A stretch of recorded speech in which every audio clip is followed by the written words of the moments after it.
Hey everybody, Adam Savage here in my cave with a new episode of Tested VR, and today I'm going to be demoing a tool that I have a great amount of affection for. I don't use it that often, but that is not a mark of how much I love this tool.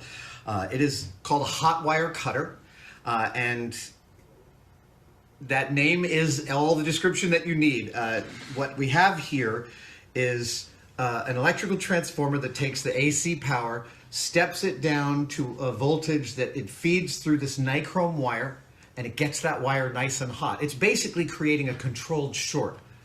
An electric blanket, same thing. Same exact thing as an electric blanket, except instead of heating you at night, this is cutting stuff for you. So this little wire, which you can't, I don't even think you can see here, it's probably about, 1 or 2 thousandths of an inch thick, and it runs between here and here. So this is effectively like a scroll saw. And when you take something like a foam, like expanded polystyrene foam, and you feed it into the what? Oh, I forgot to turn it on. Thought I had everything ready. I think it might be ready. This is one of the things about the hot wire cutter is that it heats up incredibly quickly. So as you can see, I am feeding this foam, and there's a wire here, and because of its heat, is slicing right through the foam. Now, if you're of a certain age, i.e. my age, and you remember the original Tower Records and all the beautiful custom artwork they had all over the place of the albums and CDs that you were buying, that was all bead foam on a hot knife, hot wire cutter. Like, that was the bread and butter of the early Tower Records. This is fantastic for doing model making work specifically, landscape work, building work. Model train enthusiasts use these all the time. And this one's made by Proxon, and I'm gonna do a little project with some open cell polystyrene, expanded polystyrene foam, a low melt hot glue gun, and the wire cutter. So let's get started. I think I'm gonna make a little castle. So I thought I'd start with a little platform for the castle. Let's see, I'll just cut that out. And I'm going to move that out of the way. And you'll see just how awesome this is. So it's actually wow, it's cutting so fast. I have to be very, very methodical about it. And there is actually a variac on this, so you can set how hot it is. In general, you want it to provide a little bit of resistance so that you can guide it, but with a little bit of practice, you can develop the steady hand that you need.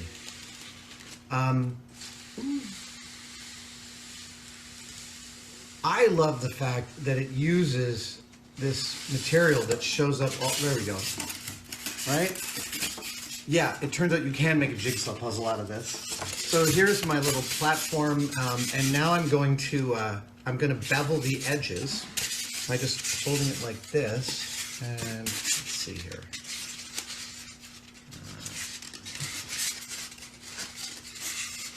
Yeah, that's what I'm gonna do.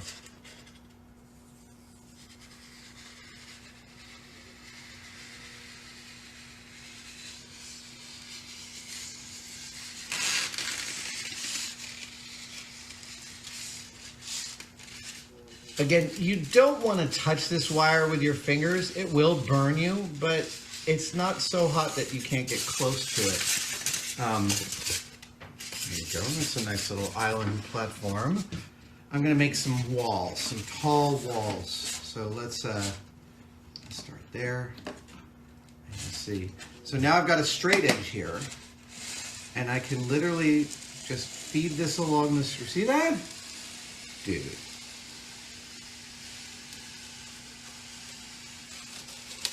Right? I mean, I don't know about you, but I find that kind of intoxicating. I don't mean intoxicating because I'm smelling the smoke from the heated polystyrene, although it is a nice smell. There's a couple of walls. You can also even go in and make stuff extra thin. Check this out.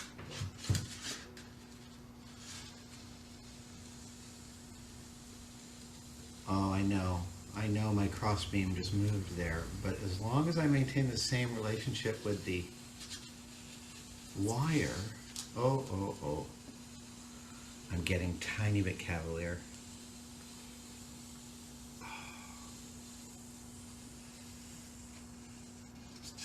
The thing about these cutters is, isn't that great? The thing about these cutters is there are a lot of different places that make them, and you can actually buy replacement wire in different thicknesses that will give you different results for different kinds of foam. You'll need a foam that melts. Polystyrene and blue or pink insulation foam are ideal for this, and I've used them all extensively. I don't know about other types of foam. I would check before you feed anything else into something that melts plastic and could produce harmful fumes.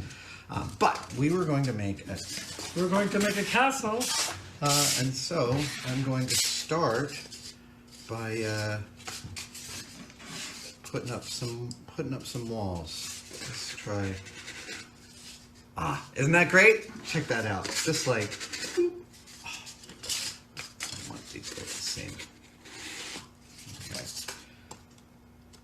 Oh, yeah. Let's just try a main structure, and I'm using some. There are lots of different things you could use to glue the foam with, but this low melt hot glue is really nice and fast. One issue you might have with certain foams and certain glues is that the different glues, the solvents in different glues can actually melt the foams. So you always want to do tests with your materials before you commit to using them for your project. Like you don't want to start to use a paint that turns your finished model into a disaster zone. That being said, trained terrain builders are always using brushes with acetone to deteriorate the foam and make it look more weathered. You can make a brick wall and then spritz it with a little bit of a solvent and watch it dissolve. That's not what today's demo is going to involve because it's a totally different idea, but all right. Even CA glue can tend to eat into this polystyrene foam. Yeah, I'm gonna. This is just gonna be the main structure. You won't even. Oh, actually, now that I'm thinking about it, nope. Yeah. Sorry. What I was gonna say is, you generally won't see what I'm building because I'm gonna build around it. But this will provide the main interior structure. Okay. Now I'm gonna want a tall tower.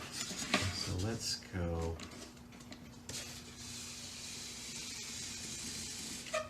See, I mean, this to me, that's like science fiction when I cut something that fast. It's like what youthful me thought that using a bandsaw should be like.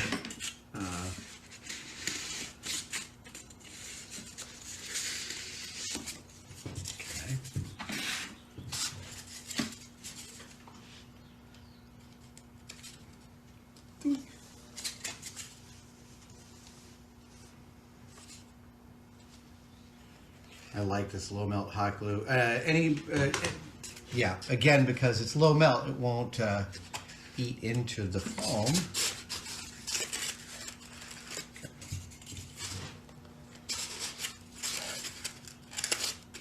That's just a little bit too tight.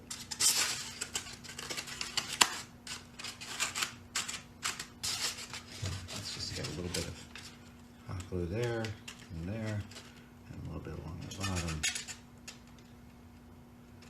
Whoops. Need another one. Okay. Now we're going to make a little crenellated platform. Crenellated. This is actually one of my favorite words because it's one of the first vocabulary words I remember learning as a child. A crenel is a notch like this, And a castle wall has these notches for archers and other folks to defend the castle. And those crenels, when they're surrounding, it's called a crenellated wall. Ha! How about that? How does this work? It's actually, I love how these things work. It is effectively, you are putting so many electrons through the wire that the friction among those electrons is creating heat as a byproduct of those electrons just trying to get out of each other's way, and they create a hot wire. I know. All right. So now I've got 4 of these. Let's crenellate. Yeah, I think you're starting to understand the possibilities of this tool. One year we made Christmas presents. We made some snow globes for some people for Christmas, and we used a hot wire cutter and expanded polystyrene and came up with some beautiful designs. Yeah.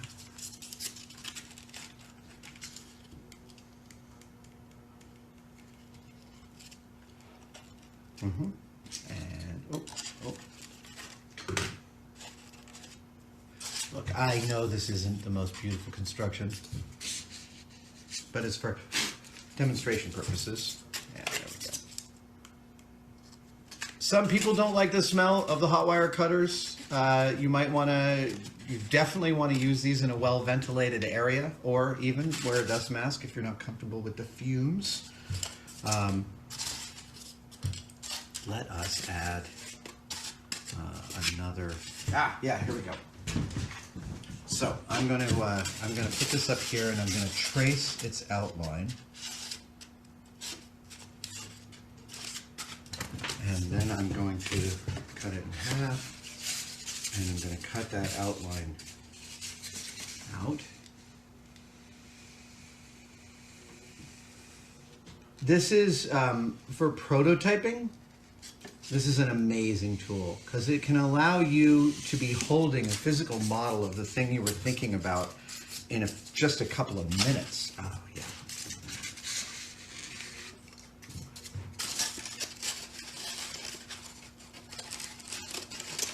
You see what I'm saying? You see what I'm putting down there? Oftentimes when I am iterating an object, I'll want to start just by testing the exact size I would like the object to be. So I may take some corrugated cardboard or foam core, or to be honest, this is a fantastic way to do that, just to kind of knock out a rough idea of the size of your construction. The other thing that's so great about the hot wire cutter is that this material, this foam, is very delicate. And sometimes when you're using power tools on it, that delicacy can totally work against you. It is a tool whose delicacy matches the material you're cutting through. And that's something I really dig about it. And it gives you some very fine control. And then lastly, because I just love doing this, I want to show you one last thing. Because I'm going to sign my work, and then I'm going to cut it out.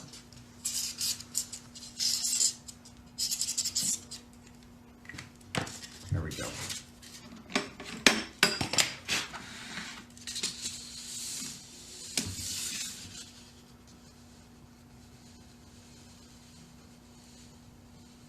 When you're talking about the delicacy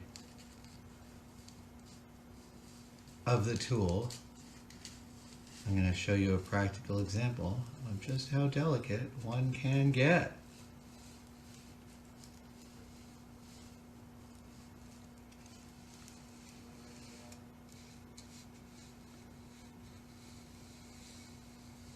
Oh yeah. I have the wire set a little bit hot for my tastes right now, but it is allowing me to move at speed, which is part of the thing I wanted to do with this. I wanted to be able to go quickly.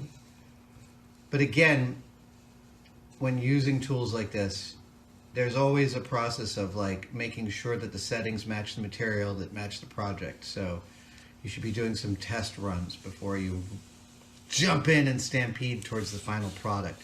All right, So I've cut out my name, and I'm going to pull it out here.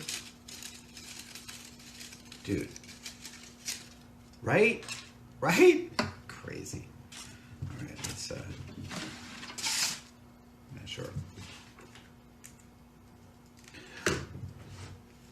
The purpose of this build is not to show you how to make a castle, but more to just demonstrate to you the versatility of this wonderfully precise yet delicate tool on such a delicate material. There you go. There's my castle.